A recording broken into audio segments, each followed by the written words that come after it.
Salut à tous les amis, j'espère que vous allez bien. On se retrouve aujourd'hui pour une nouvelle vidéo. On va évoquer toute l'actualité du Barça. On va évidemment revenir un petit peu sur les dernières informations parce que ça parle un petit peu de mercato. Oui, de mercato alors qu'il vient toujours juste de se terminer.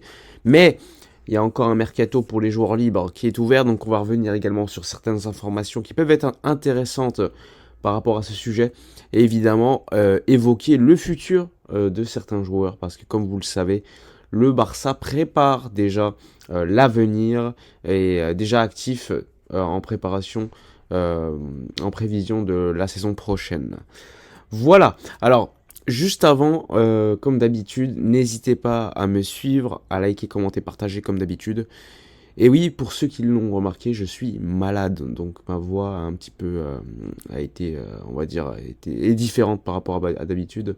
Ça fait déjà une bonne semaine, donc j'espère que ça va passer. Voilà, alors c'est reparti.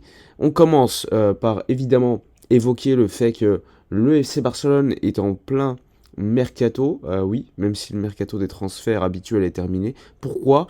Eh bien, le Barça prospecte au niveau des joueurs libres qui, eux, peuvent signer jusqu'au 31 janvier, et ensuite s'ils ne signent dans aucun club a posteriori de cette date, eh bien ils ne peuvent pas participer avant la saison d'après. Donc le club commence à prospecter, et il y a un joueur qui intéresse beaucoup le club, il y a déjà eu une prise de contact il y a quelques jours et quelques semaines même, c'est Adrien Rabiot, le milieu de terrain français, qui lui désire un gros contrat, je le rappelle, 10 millions d'euros net par an demandés par le joueur et son entourage, ce qui est énorme, il faut le rappeler, à la Juve il gagne un peu moins.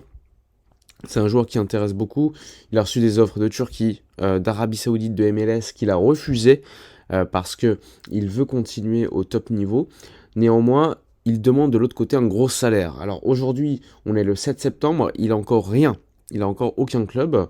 Et le Barça, en vue de se renforcer au milieu de terrain avec les blessés qu'il y a, pourrait activer éventuellement le transfert si le joueur accepte un salaire moindre. Il faut savoir que l'AC Milan avait fait une offre de 6 millions d'euros par an au niveau du salaire, ce qui est quand même assez élevé.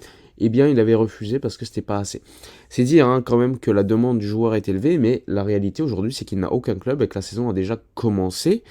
Et c'est donc assez étonnant de voir cette situation. À sa place, perso, j'aurais fait un contrat d'un an avec un club, avec un salaire peut-être moindre, pour ensuite avoir plus de temps.